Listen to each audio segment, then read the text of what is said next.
क्या आपने कभी सोचा है कि समय यात्रा और बहु ब्रह्मांड का जिक्र हमारे पुराणों में पहले से ही था? अगर हाँ, तो आज हम सनातन धर्म के कुछ ऐसे रहस्य जानेंगे जो आपके होश उड़ा देंगे। बहु ब्रह्मांड यानी ब्रह्मा एक नहीं कई हैं। हमारे शास्त्रों में भगवान कृष्ण और ब्रह्मा जी की एक अद्भुत कथा है। एक बार ब्रह्मा जी को घमंड हो गया था कि वही इस सृष्टि के एकमात्र निर्माता है।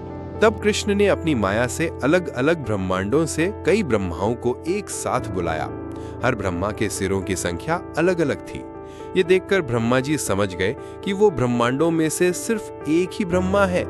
ये कहानी हमें बहु ब्रह्मांड का सिद्धांत समझाती है, जहां अनगिनत ब्रह्मांड एक साथ मौजूद हैं। 14 लोक और समय का खेल। हमारे ब्रह्मांड में 14 लोक हैं। पृथ्वी को भूलोक कहा जाता है और हर लोक में समय अलग अलग चलता है। स्वर्ग लोक में एक दिन पृथ्वी के 1 साल के बराबर है।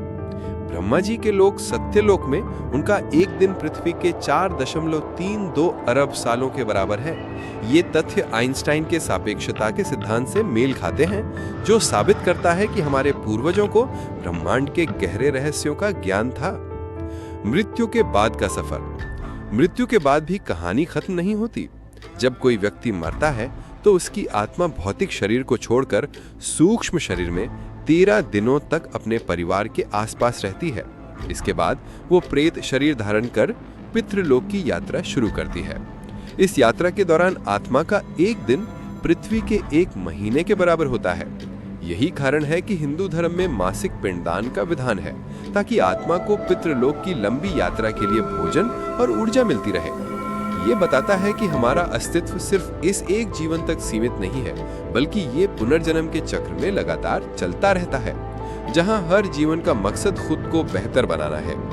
ये कहानियां हमें बताती हैं कि सनातन धर्म सिर्फ आस्था नहीं, बल्कि विज्ञान और आध्यात्म का एक अद्भुत मेल है। अगर आपको ये कहानी अच्छी लगी तो कमेंट में जरूर बताएं और ऐसे ही और रहस्यों को जानने के लिए हमारे चैनल को सब्सक्राइब करें।